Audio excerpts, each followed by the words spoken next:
Springfield, Massachusetts, 1936. L'atelier de développement du Springfield Armory est plongé dans le silence, à peine troublé par le frottement rythmique d'une lime contre l'acier.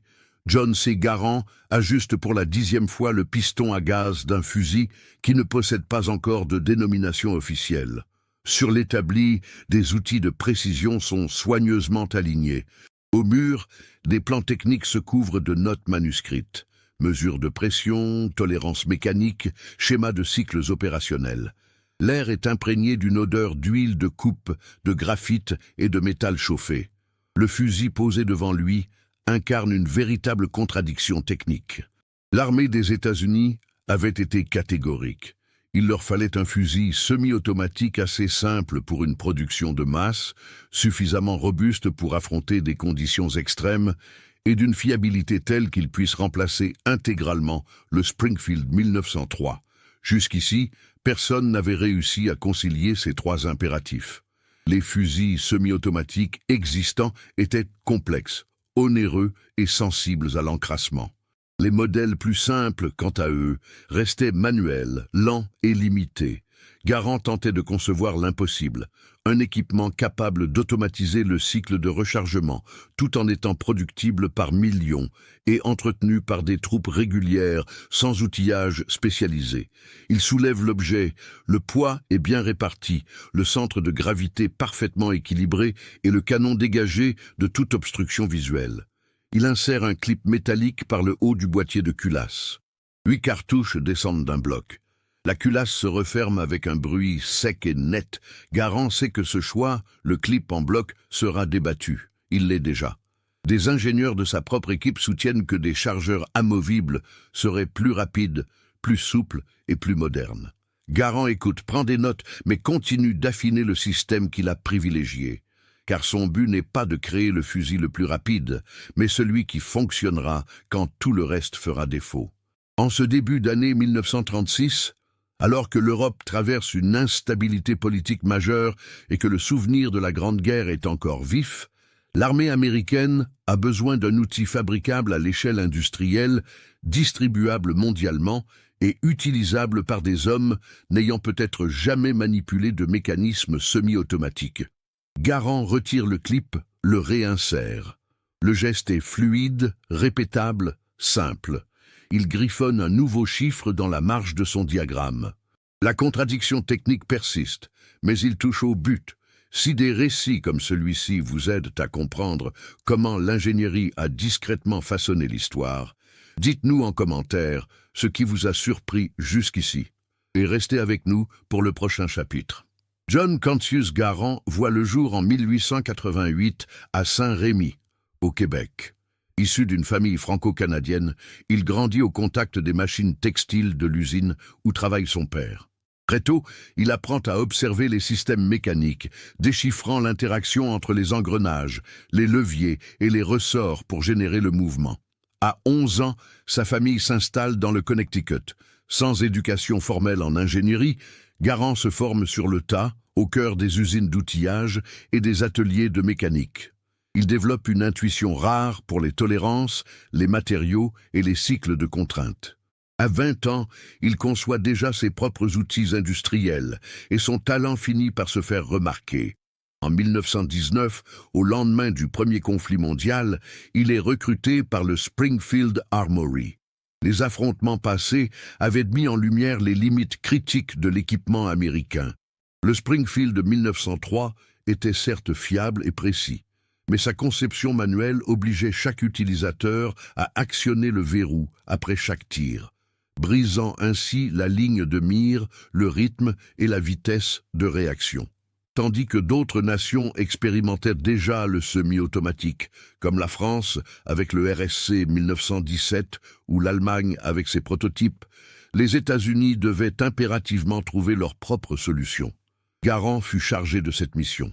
La pression était immense, tant sur le plan technique qu'institutionnel. L'armée, de nature conservatrice, mettait souvent des décennies à changer d'équipement standard. Les officiers supérieurs restaient attachés au modèle 1903 par habitude. Toute innovation devait prouver non seulement sa supériorité théorique, mais surtout une endurance absolue sur le terrain.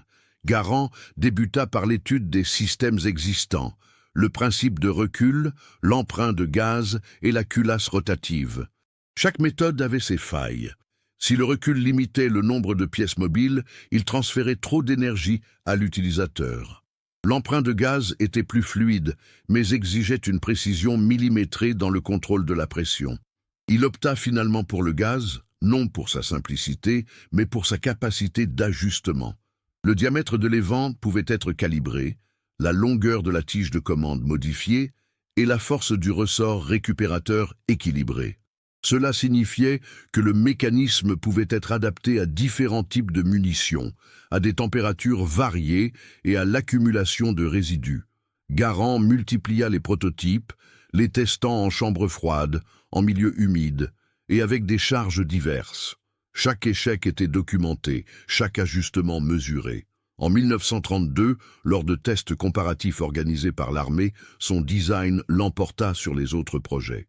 Cependant, l'approbation officielle n'arriva que 4 ans plus tard, car adopter un tel système impliquait de repenser totalement la production, l'entraînement, la logistique et la doctrine.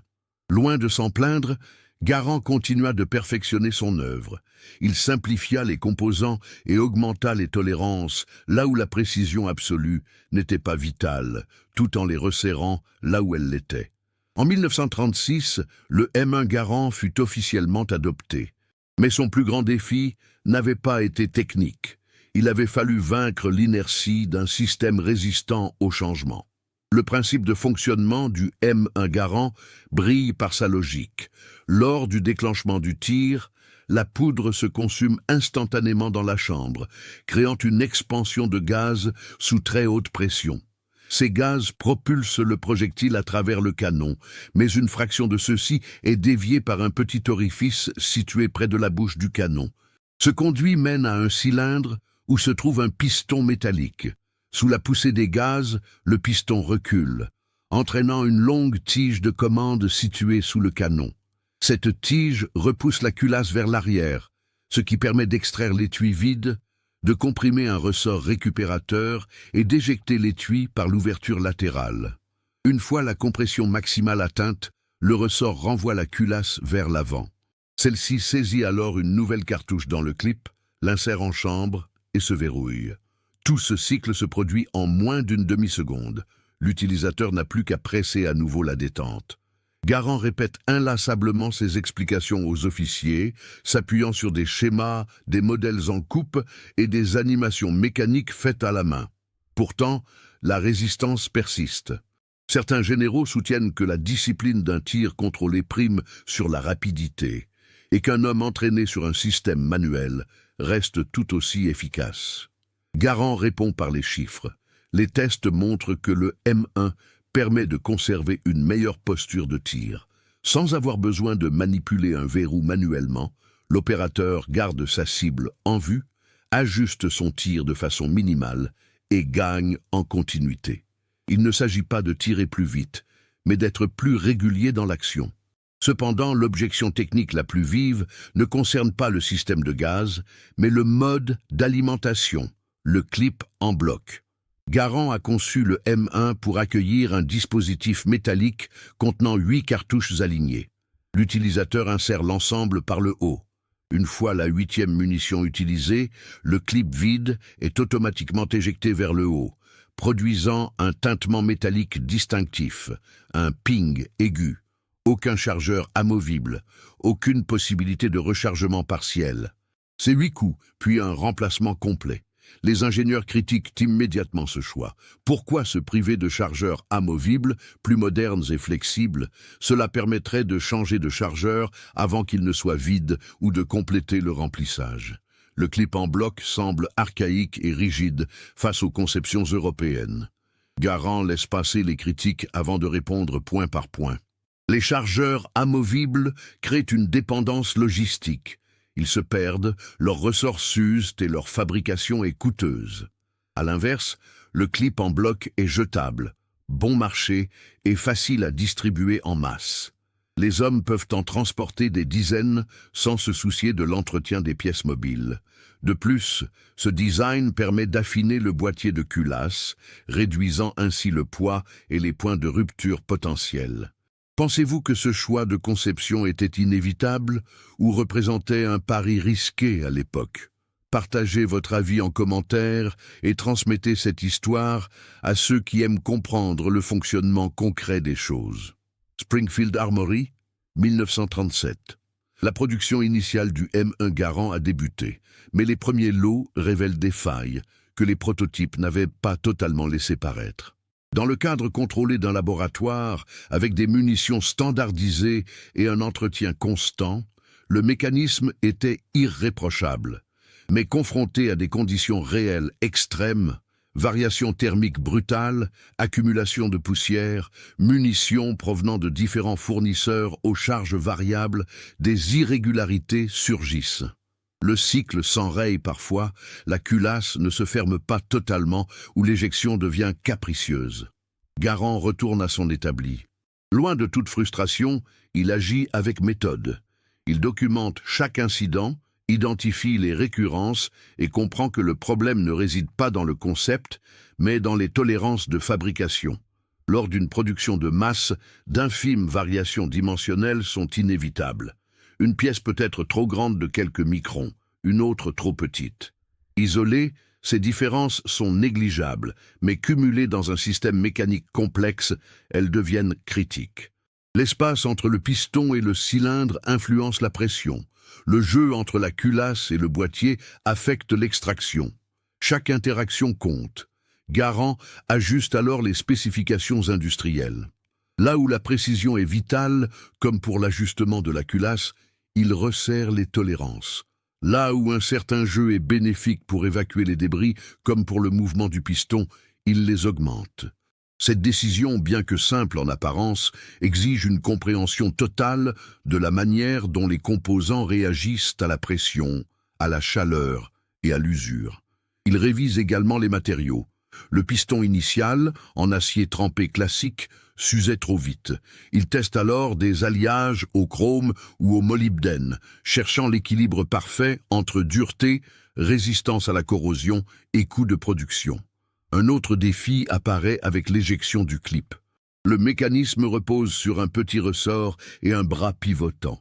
Lors de tests intensifs, le ressort perd de sa force et le clip reste coincé, bloquant tout le système. Garand redessine la géométrie du bras, renforce le ressort et recommence les essais. 1000 cycles, 5000, 10 000. Le clip finit par s'éjecter avec une régularité parfaite. Le ping métallique devient prévisible et signe de fiabilité. Il doit également répondre aux critiques sur le poids de l'objet qui avoisine les 4,3 kg à vide, soit plus que le modèle 1903. Les officiels craignent une fatigue excessive pour les troupes. Garand rétorque que ce poids n'est pas un surplus, mais une nécessité pour la stabilité. Le canon long assure la précision, tandis que le boîtier robuste encaisse les tensions du cycle à gaz. Alléger la structure reviendrait à sacrifier la durabilité. Or, sur le terrain, un équipement qui se brise est inutile, quel que soit son poids. En 1939, après 2 années de révisions incessantes, la production se stabilise, les défauts s'estompent, les usines maîtrisent les cotes exactes et les utilisateurs s'approprient l'entretien de base. Le déploiement à grande échelle commence. Garand observe depuis son bureau d'études. Il sait que la perfection est inatteignable, mais il a atteint son véritable objectif, une fonctionnalité constante. La décision majeure qui définit le M1 Garand ne surgit pas d'un éclair de génie, mais d'un long processus de raffinage et d'épreuve. Le clip en bloc, ce choix si contesté, s'avère être la clé de voûte équilibrant toutes les contradictions rencontrées par l'inventeur. En 1940, alors que la production atteint des cadences mensuelles de plusieurs milliers d'unités, l'usage réel confirme l'intuition de Garand. La simplicité logistique est une forme d'ingénierie invisible. Des chargeurs amovibles auraient obligé chaque homme à gérer plusieurs pièces mécaniques complexes, dotées de ressorts internes fragiles. Sur le terrain, les réparations de fortune auraient créé des disparités ingérables, alourdissant l'inventaire et complexifiant l'instruction. Le clip en bloc supprime ces obstacles. L'utilisateur reçoit des boîtes de clips pré-remplies.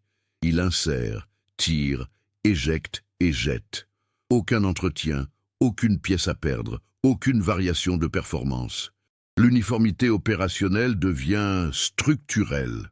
En relisant ses carnets de 1933, Garand retrouve cette note: « Un fusil d'infanterie n'est pas un outil individuel, c'est le composant d'un système d'approvisionnement. » Il avait compris que le design devait intégrer non seulement la mécanique de l'objet, mais aussi celle de l'organisation qu'il utiliserait. La production de masse exige une standardisation totale. La distribution mondiale nécessite une résistance au climat varié et l'usage par des millions d'hommes impose un entraînement intuitif et minimal. Le fameux ping du clip éjecté, d'abord perçu comme un défaut acoustique, devient l'identité même de l'objet. Si certains ingénieurs ont suggéré de le rendre silencieux, Garand a refusé. Ce son confirme à l'utilisateur que le cycle est terminé, que l'appareil est vide et qu'il est temps de recharger. C'est un retour d'information mécanique instantané. Dans un environnement saturé de stress, un signal clair réduit les erreurs. Ce bruit n'est pas un accident, c'est une composante du design. En 1941, avec l'engagement des États-Unis dans le second conflit mondial, la production s'accélère de façon vertigineuse. Les usines civiles sont reconverties et des milliers d'ouvriers formés. Le projet, né dans la solitude de Springfield, est désormais fabriqué par millions. Chaque unité subit des tests rigoureux. Maintenant, un taux de défaillance inférieur à 2%. Pour un système mécanique produit sous une telle pression et avec des matériaux parfois variables, c'est une prouesse extraordinaire. Garand ne s'accorde aucun repos public. Il continue d'analyser les rapports du terrain, note les suggestions d'amélioration et propose des ajustements mineurs. Mais l'architecture centrale, emprunt de gaz, clip en bloc, culasse rotative, demeure inchangée. Elle fonctionne, non par chance, mais grâce à des décisions réfléchies prises des années plus tôt, quand personne ne croyait encore possible la généralisation d'un tel système. Le clip en bloc, autrefois point de discorde, est devenu la solution la plus robuste du système. John C. Garand resta fidèle au Springfield Armory jusqu'à son départ à la retraite en 1953. Bien que le gouvernement américain ait produit plus de 5 millions d'unités du fusil portant son nom, il ne déposa jamais de brevet et vécut avec un modeste salaire de fonctionnaire, sans jamais percevoir de redevance. En 1944, le Congrès lui vota une prime spéciale de 100 000 $ en signe de reconnaissance. Il l'accepta puis retourna au travail, développant d'autres projets, même si aucun n'égalera jamais l'impact du M1. L'héritage du M1 Garand ne réside pas tant dans sa cadence de tir que dans le changement radical des mentalités qu'il a provoqué. Avant lui, les armées jugeaient les systèmes semi-automatiques trop fragiles, coûteux et risqués. Après lui, les doctrines mondiales furent bouleversées. L'Union soviétique conçut le SVT-40, l'Allemagne le Gewehr 43. Chacun de ces modèles dut affronter les mêmes dilemmes que Garand. Comment allier automatisme mécanique et simplicité d'usage? Beaucoup échouèrent là où le M1 réussit, car ils privilégièrent souvent la performance pure au détriment de la fiabilité ou de la standardisation. Le M1 a directement influencé la création du M14, qui lui succéda dans les décennies suivantes, ainsi que de nombreuses plateformes modernes. Le principe de l'emprunt de gaz reste aujourd'hui dominant dans l'équipement militaire mondial. L'idée qu'un tel outil doive fonctionner en toutes circonstances avec un entretien minimal, aux mains d'hommes ayant reçu une formation de base, est l'héritage direct de la pensée de Garand. Mais l'aspect le plus subtil de son œuvre réside dans sa philosophie de conception. Garand n'a pas cherché à impressionner, mais à durer. Il n'a pas poursuivi l'innovation pour l'innovation, mais a cherché des réponses concrètes à des contraintes réelles. Le clip en bloc n'était peut-être pas la solution la plus élégante sur le papier, mais c'était la plus robuste dans la pratique. Cette distinction entre l'idéal théorique et l'efficacité réelle définit ce qu'est une ingénierie aboutie. Garand s'est éteint en 1974, à l'âge de 86 ans. Il vécut assez longtemps pour voir son invention remplacée et pour observer l'évolution technologique au-delà de ses propres prédictions. Pourtant, il constata que ses principes, tolérance aux variations, simplicité logistique et retour mécanique clair, restaient d'actualité. Ces principes ne concernent pas uniquement des objets techniques, mais des systèmes globaux conçus pour fonctionner entre les mains de millions d'individus, dans une multitude de contextes et sur plusieurs générations. Le tintement du clip éjecté est entré dans la mémoire collective. Cependant, la logique qu'il a engendrée demeure fondamentale. En 1936, Garand avait compris que l'ingénierie ne consiste pas seulement à résoudre un problème technique, mais à le faire dans un contexte humain, économique et temporel précis. Il a prouvé que la meilleure solution est rarement la plus complexe.